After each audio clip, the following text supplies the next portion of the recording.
Two mountains stood far apart. One rose from the deep green forests of the northwest, where rain fed the rivers and cedar trees whispered in the wind. The other stood in the warm hills of the south, where the red clay, held the roots of old trees, and children's laughter echoed across wide fields. Between them stretched a vast land of rivers, plains, cities, and miles that could not easily be crossed. For a long time, the mountains did not simply know each other existed. They simply held their place in the world, carrying their responsibilities quietly. On the northern mountain, two young streams flowed down its sides. The mountain watched them carefully, guiding their path, making sure they did not fall into shadow. On the southern mountain, smaller streams ran through warm valleys, and the mountain guarded them with the same devotion. One day, through the strange magic of the wind, the two mountains began to hear each other. At first it was faint, a whisper, carried across the continent, a voice of awe in the air. But slowly the sound grew clearer. They spoke of the things mountains know well, storms they'd endured, forest fires that had scarred their slopes, long winters of loneliness, quiet beauty of sunrise after a dark night.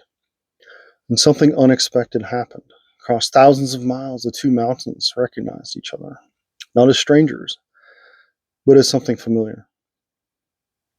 For a time, the wind carried their voices back and forth. They laughed at the strange wonder of it.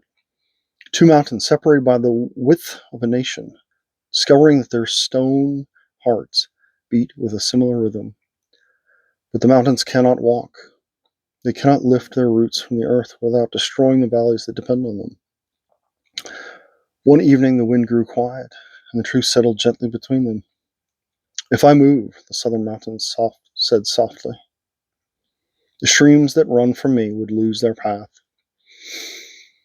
And if I left," said the northern mountain, "the rivers that depend on my shadow would wander without protection." Neither mountain was wrong. Neither mountain loved the other less. The land itself had drawn their borders. So they did the only honorable thing mountains can do. They stayed.